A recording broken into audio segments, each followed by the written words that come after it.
What is up, YouTube? It's your boy Lee Walk 71, replace day with a 4, and I'm here with another WWE wrestling review for you all. Now, this one's gonna be a little bit late because I was not where my usual setup is, which is where my PC is with the dual monitor setup and everything. I had to actually watch this and Fight for the Fallen on my MacBook at my dad's house, but I'm back to where I usually am. So we had WWE Extreme Rules 2019. And we continue the tradition of this being not so Extreme Rules. But anyways, I'll go out on a limb and say this was a really good show.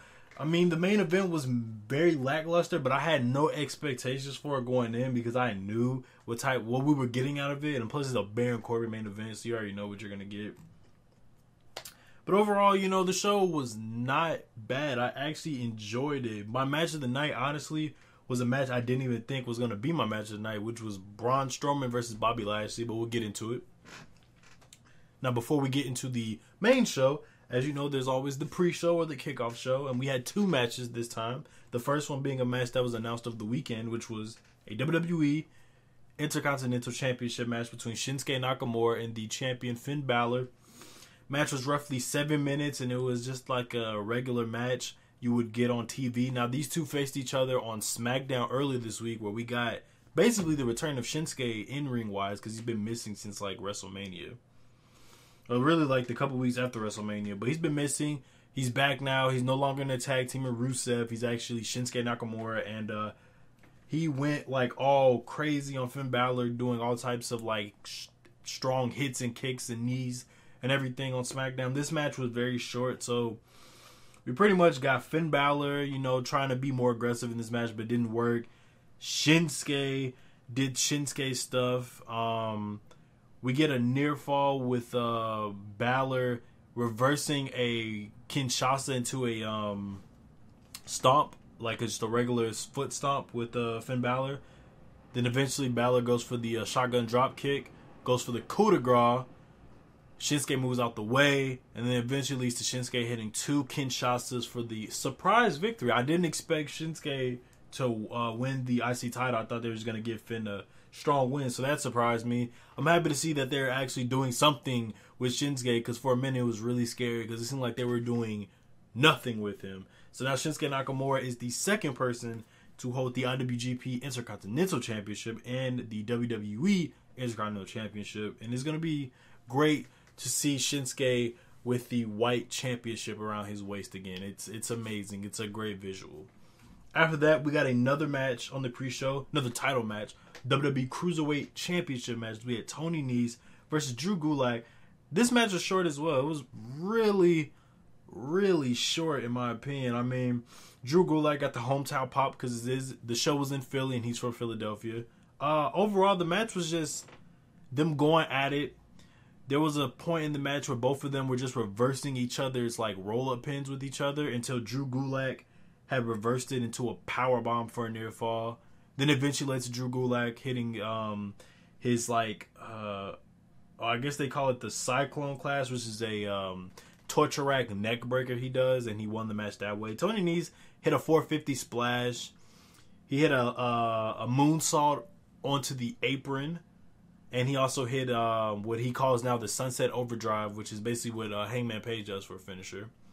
But yeah, it was a cool match. Drew Gulak got his win in his hometown, which is something that rarely happens in WWE these days, where people actually get their victory in their hometown. The last time that meant something was like when CM Punk beat Cena for the title at Money in the Bank. So then we unexpectedly open up the show with the Undertaker match. He's a curtain jerker this time. You know, they got to get Undertaker in there so he can finish and, you know, go do old man stuff, get his supper and take a nap and all that other type of stuff. No holds barred tag team match. We had the Undertaker and Roman Reigns, known as the quote-unquote Graveyard Dogs, versus Shane McMahon, the quote-unquote best in the world, and Drew McIntyre. Now, this match exceeded my expectations. My expectations for this match weren't that great. I just thought it was just a match to get through.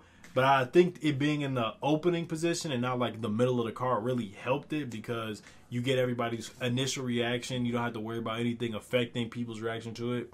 And overall, it got really interesting. So it was at the beginning of the match, Roman and Taker were just taking their time beating up on Shane McMahon. Eventually, Drew McIntyre got involved. Since it's no hold bars match, weapons got involved. They start beating up Roman and Taker with chairs. We eventually get to a point where Taker was about to, I believe, chokeslam Shane through a table. And then Elias came out of nowhere with a guitar and smashed Undertaker in the back before catching a chokeslam. Oh, no, he didn't catch a chokeslam. When he was about to chokeslam Elias, Drew McIntyre came out of nowhere with the Claymore kick. They take out Roman Reigns. They beat up on the Undertaker all stupid. Shane McMahon hits his signature diving elbow from the top rope through the announce table. That was cool.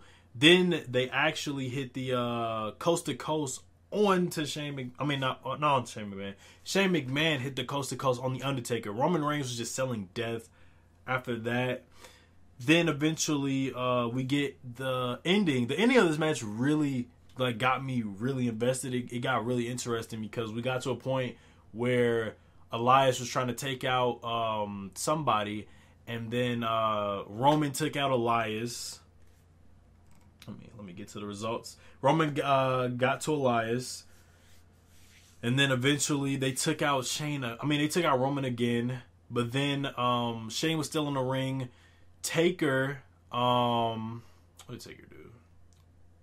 I'm trying to remember. Did Shane hit the coast to coast? Okay, he did hit it with the trash can. I want to make sure. So then Roman takes out Elias. Drew McIntyre hits a rushing leg sweep, and Drew McIntyre even sold death to his own move on the outside. Then eventually it's Shane and Taker. Taker goes for the choke slam on to Undertaker. Drew McIntyre is nowhere to be found. Looks like he's about to set up for the tombstone before there was a clean, nice shot they had where it was Taker, but you can see Drew creeping up behind him. It looks like he's about to go for the Claymore kick to Taker, probably setting up for their match at SummerSlam. And then out of nowhere, Roman spears Drew McIntyre. And then eventually he feeds Shane McMahon to Taker. Taker hits the tombstone pile driver for the 1-2-3. The quote-unquote Graveyard Dogs get the victory over Shane McMahon and Drew McIntyre, and it seems that they are moving on from the Shane McMahon stuff with Kevin Owens, so this is great. After the match, Taker just gave Roman Reigns his respects, and then Taker took the knee, and that was the end of that match. Great, good opener, good. That match was able to get what I wanted out of it, and it got me invested, so I can't complain about it. The next match we got was a Raw Tag Team title match between the Revival and the Usos. Good match as well. It was, at the beginning, like most tag team matches, a lot of holds and all types of stuff. But the match really picked up towards the end when the Usos tried to go for a splash. There was a spot where the Revival hit a superplex into a splash from Dash Wilder for a near fall. We get to the ending of the match where they go for the Tornado DDT on the Usos. The Usos thought they could outsmart the Revival before the Revival ended up hitting the Shatter Machine. Oh, my bad. The Usos hit a double super kick for a near fall. Then eventually the Revival hit a Shatter Machine on the Usos and won the title and retained their titles, I should say. This surprised me. I really thought that the Usos were going to take the titles from the Revival because it just seemed that way. On Raw, it just seems like the Usos have been the better tag team compared to the Revival because the Revival just been eating pinfalls. But it's interesting to see that the Revival actually get a win, not a fluky victory, a clean win over the Usos at this pay-per-view. Extreme Rules. It was a good match though. It was cool. After that, we got another match that I really enjoyed. We got Cesaro versus Alistair Black, who you can say re-debuted on the main roster. Him and Ricochet were a tag team before they split up when the Superstar Shakeup happened. And then Alistair Black has been spending weeks getting people to fight him until somebody knocked on the door. We didn't know who it was. Ended up being Cesaro. And now we have this match. The match started off with Alistair Black hitting a bunch of offense onto Cesaro, actually hitting a moonsault to the outside before hitting his signature Indian-style pose on the outside. Eventually, Alistair Black tried to do more stuff before Cesaro just got back on offense. It was one spot where Alistair Black tried to go for a Meteora, and Cesaro caught him, threw him in the air, and hit him with the European uppercut. That was pretty cool. there was another spot where Alistair Black went for a heel hook and Cesaro reversed into a sharpshooter. We get to the end of the match, both men just trading uppercuts and strikes, and then literally out of nowhere, Alistair Black hit the black mass and won the match. Really good match. If there's this, like I said, this match and the Braun Strowman matches were the matches I really enjoyed on the show. This match was really good. It was like, if you gave them 10 more minutes, that would have been a 5-star takeover match. Just saying. After that, we got the 2-on-1 handicap match between Nikki Cross and Alexa Bliss versus the SmackDown Women's Champion, Bayley. Now, the context of this match was that Nikki Cross beat Bayley in a Beat the Clock challenge on Raw last week. And the stipulation for it was that the winner gets to pick the stipulation of the match at Extreme Rules. So Nikki Cross decided to make it a 2-on-1 handicap match because she has now aligned herself with Alexa Bliss.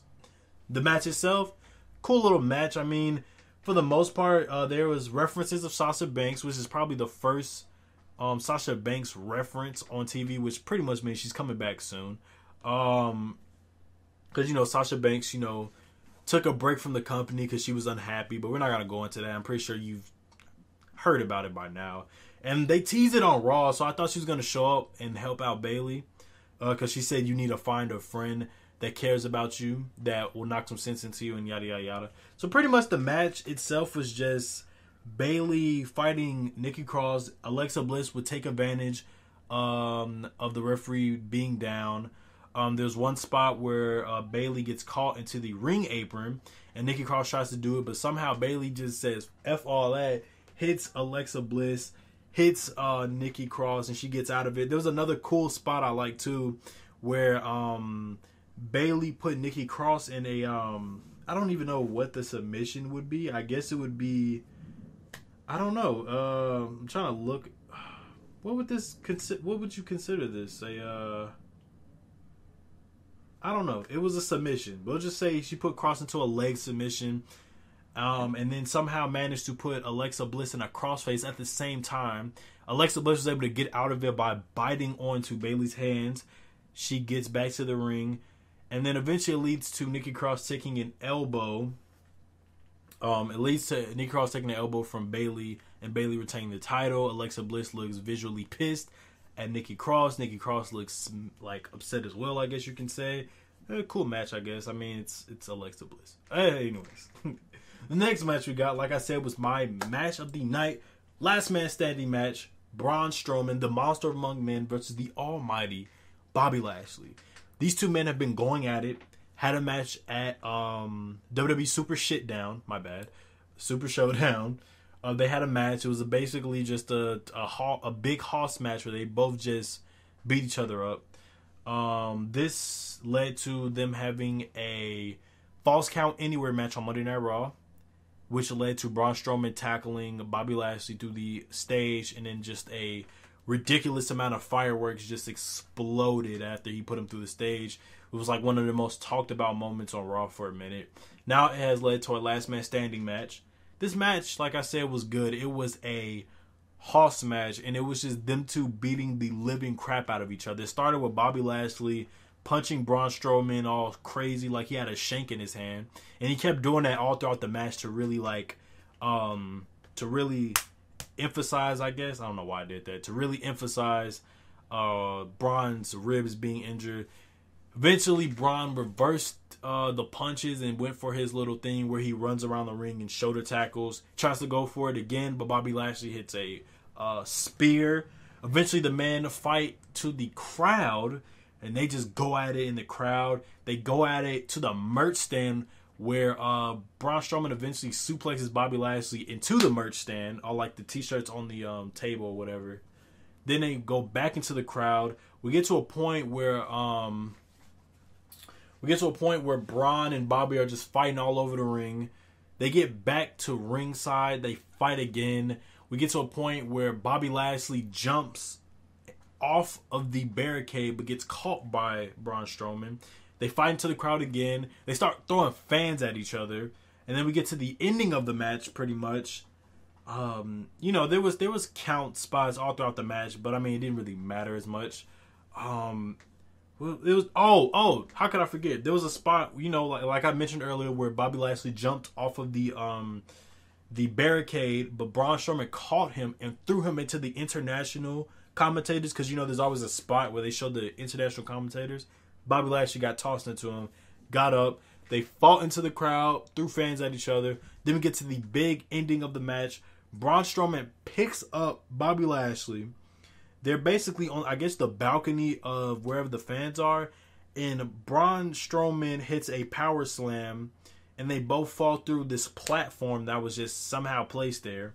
And the referee starts to count. We get to about around the 6, 7, or 8-ish count. And Braun Strowman just busts through like the Kool-Aid Man on the platform. And the referee just continues to count until we get to a 10 count. The winner of the match, Braun Strowman. Really great match. I think this really is starting to help Braun get back to where he used to be, because you know Braun Strowman as of late has not been at a good spot. Like, he's just been Braun Strowman. He beats up people, but he's just like, oh, this guy used to be this and this guy used to be that. And it seems like WWE might be trying to put a rocket back onto this guy and actually push him. Hopefully he gets his lick back, pause if necessary, on Brock Lesnar for embarrassing him at Crown Jewel. As for Bobby Lashley, puts him in a high profile match. I mean, if these two can have more like aggressive big guy kill each other matches, then they should have more matches. It kind of reminds me of the Roman and Braun feud from a couple years ago when they had their ambulance match that was amazing. They had their own. Did they have their own last man standing match? I think they did. Yeah, they had their own last man standing match. They had their own just regular matches. They have steel cage matches, and all their matches were just really great. So I hope that this leads to something for both men. I know both of these men are going to be in this cross-brand all-star battle royal to reveal the winner of to become the #1 contender for the Universal Championship, which we'll talk about later because crazy stuff happened.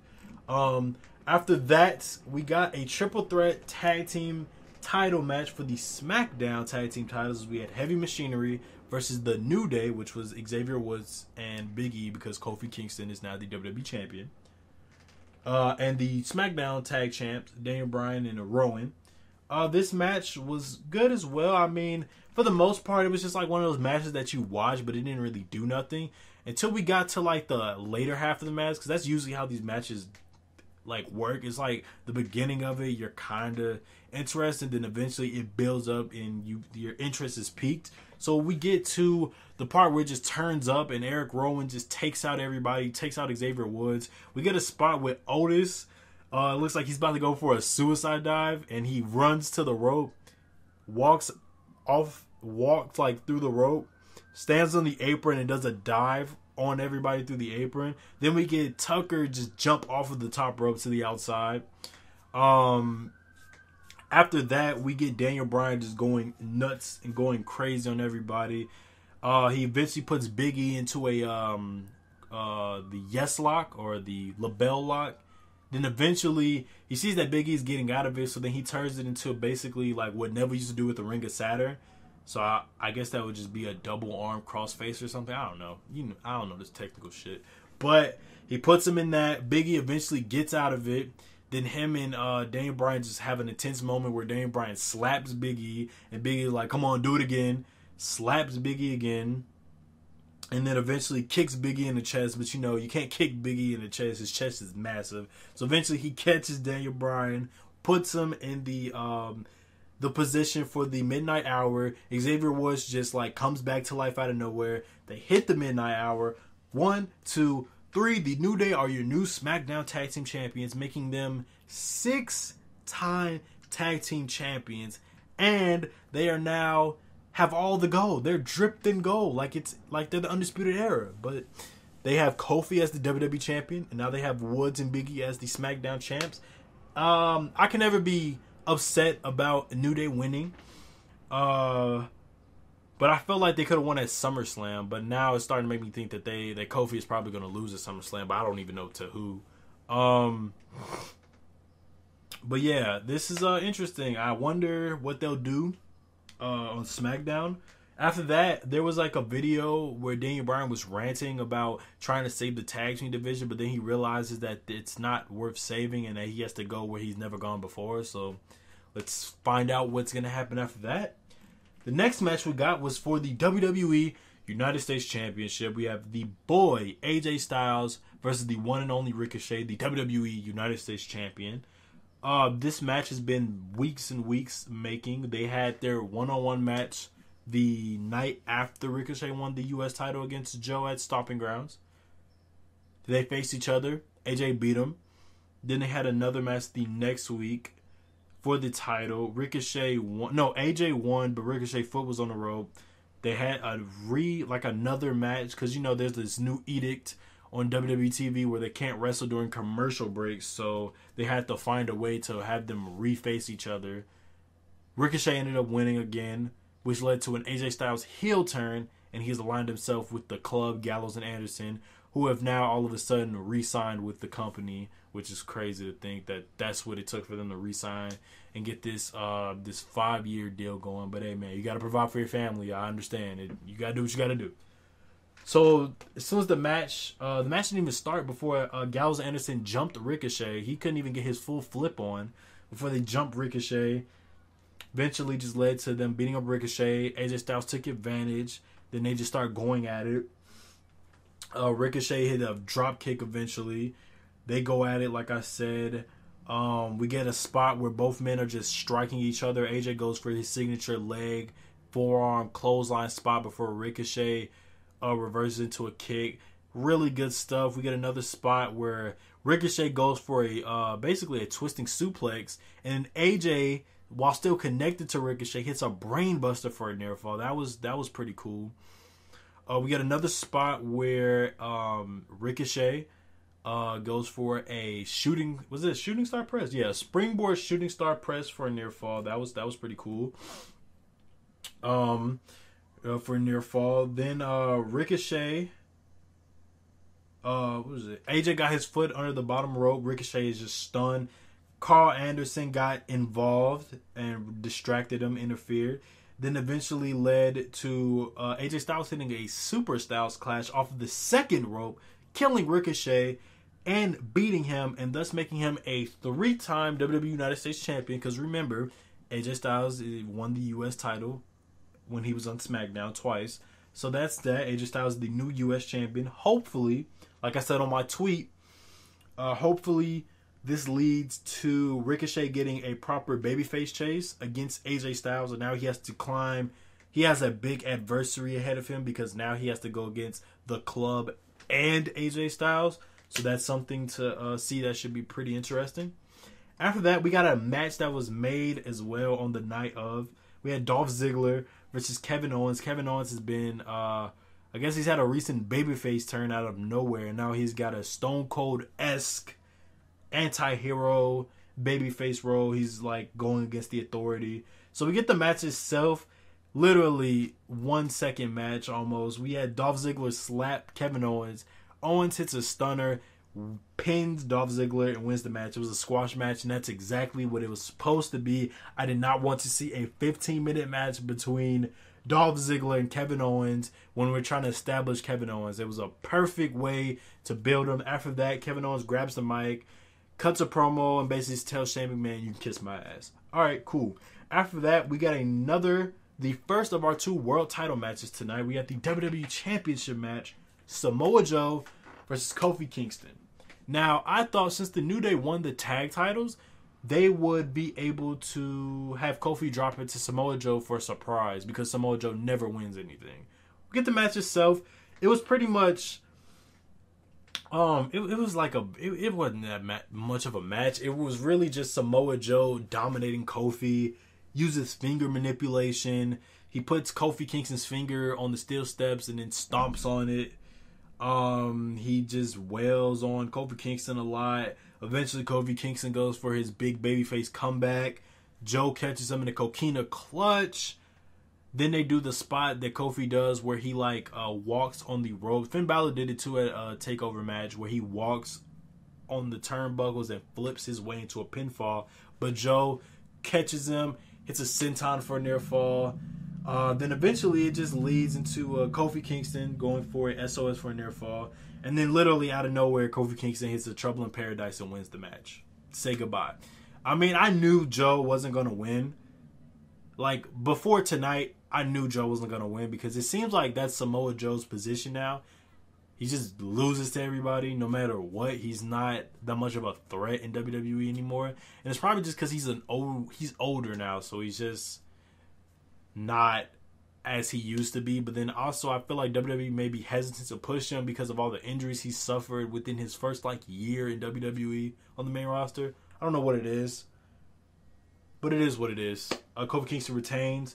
There was I thought maybe Brock was gonna cash in because early in the night Paul Heyman said that I'm gonna be a part of history. I can't be in Philadelphia. I know all about Extreme because he created ECW. So he said maybe Brock Lesnar will be here to cash in, or maybe I'm just Paul Heyman. I thought that was a pretty dope promo. We get to the main event of the night. Mixed tag team, winners take all, Extreme Rules match. Baron Corbin and Lacey Evans versus Seth Rollins and Becky Lynch for the Universal title and the Raw Women's title. Extreme Rules tag team match. And I said this also on another tweet that this should have been a tornado tag match because watching these people have a tag team match with weapons eventually getting involved in the match, it's not really it, Chief. Should have been a tornado match, so it's just all hell breaks loose. So the match itself was, it was like, I was ready for the match to be over with. I really was. It wasn't that much of it. And the commentators were saying that the men fight the men and the women fight the women, but those rules got thrown out the window when later on, I don't know, man. I don't even know where to start with this match. I mean, it was pretty much a regular match before weapons got involved. I really don't even want to review this match. It wasn't that much of a match. It was just like, oh, okay. I mean, like I'm looking at like the notes I have or that I got from Wrestling Inc. Shout out to Wrestling Inc., best wrestling news site on planet Earth. I don't know. It just seemed like it was a regular tag match because it was, and I was pretty much bored of it. Then eventually weapons got involved as they do, and because it's an Extreme Rules match, so chairs got involved. There was a point where Lacey Evans tried to sweet talk Seth Rollins because it looked like he was about to hit her with the kendo stick, and I would have been happy. Oh, here's another thing, bro. I have to mention this because motherfuckers on Twitter, bro. What is up with WWE showing Lacey Evans' ass? She doesn't have an ass. The bitch built like a fucking ironing board. She has no type of ass, and they were zooming all up on her ass the whole entrance and everything, and she has no type of ass. She's flat as fuck.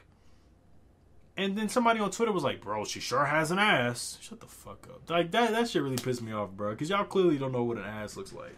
But anyways, we get to a point where Seth Rollins gets beat up by Baron Corbin and Lacey Evans with kendo sticks for a near fall. Then we got a spot where Becky and Seth put Baron Corbin and Lacey Evans through tables. Becky hits a leg drop. Seth hits a frog splash through a table. And then we just had more stuff. And then we get to the ending of the match where Lacey Evans distracts Becky Lynch. Baron Corbin, which I did not fucking expect this to happen. Baron Corbin hits an end of days on Becky Lynch. Seth Rollins, first of all, I got to give Baron Corbin his respect. That was the best thing Baron Corbin has did since he's been on Raw, was hitting an end of days on Becky Lynch, because I did not expect that to happen.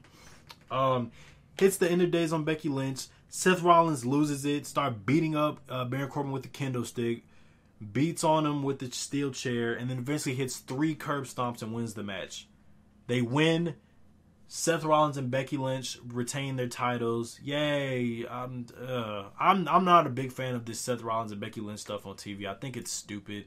I think they need to go back to do what they should do. So then after that, we get Brock Lesnar's music hitting, and I'm like, bro, Brock Lesnar's not here. They're just fucking with him. Brock Lesnar shows up, and he's in his full ring gear. Goes into the ring, hits German suplexes on Seth Rollins, cashes in the Money in the Bank briefcase. Hits an F5. 1, 2, 3, we have a brand new WWE Universal Champion in Brock Lesnar. Now that makes him a 3-time Universal Champion. And this is the first time I'm not mad that Brock Lesnar is the Universal Champion. Usually I'm furious that Brock is holding a world title in WWE because he never shows up. And there's multiple reasons why. I think this is setting up for a rematch at SummerSlam between Brock and Seth, and thus giving Seth a better build towards this match. He actually has a better reason to go after Brock now. And let's be real. We want to be real. We're going to be real. Seth Rollins' Universal title reign has not been good whatsoever. It's actually been pretty boring in my opinion. And I'm a Seth Rollins fan. And I said that on Twitter too. I said his title reign has not been that great. Maybe if he did what he did when he was the Intercontinental Champion and has like an open challenge or something and make things interesting. Nope. He's just been facing Baron Corbin. And it's not really Seth Rollins' fault. But it kind of is, but it isn't. And, you know, the thing about Seth Rollins, I think, is that he is very bland. He has no character. He's a bland person, but because he wrestles so great, people just tend to ignore that. I love Seth Rollins. Seth Rollins is one of my favorite guys on the roster. I have a lot of love and respect for Seth, but I have to keep it real. He has no character. He's bland. The greatest thing about his title reign is that he was talking, like, you know, shit to Will Ospreay on Twitter. And then he has his title reign cut down by Brock Lesnar after saying WWE has the best pro wrestling on the planet. And it's ironic in itself. But yeah, this is the first time I'm actually not mad that Brock is champion because I don't see him being champion after SummerSlam. I see Seth winning the Battle Royal. Then eventually we get a more savage Seth Rollins, I guess, or something. I guess we'll see tonight on Monday Night Raw. But yeah, Brock Lesnar is the Universal Champion once again, cashing the Money in the Bank. I don't know why people are fucking upset that Brock won. I mean, it was gonna happen. He's the Money in the Bank winner for a reason. But it seemed like y'all were totally fine with him cashing in on Kofi Kingston and him beating up the black guy. But, you know, y'all didn't want your Seth Rollins. Y'all didn't want the white guy to get beat up. All right, fuck y'all. Anyways, let me not even do it. Like, comment, favorite, subscribe. Do what you do to support me on all my social media links down in the description below. Extreme Rules hit. It was a good show. It might go down as the best pay-per-view of the night. And I know I said that for Stomping Grounds. But this pay-per-view was really good. It actually kept me invested into it for the most part. But yeah, Brock Lesnar is the Universal Champion again. I didn't get the AEW reviews just because I didn't really watch Fyter Fest. And I still haven't really watched. I just caught highlights. And I watched Fight for the Fallen, but I'm not going to review it. I mean, it wasn't a bad show. It was a good show. It was just very long. It was cool. I just don't feel like reviewing it because I have to do this. And I have to actually... I was barely paying attention to Fight for the Fallen for the most part. I paid attention to a few matches. But anyways, we're getting off the tangent or off the record or whatever you want to call it. Like I said, do everything I just said. Social media links down in the description below. Anyway, guys, I'm out. Peace.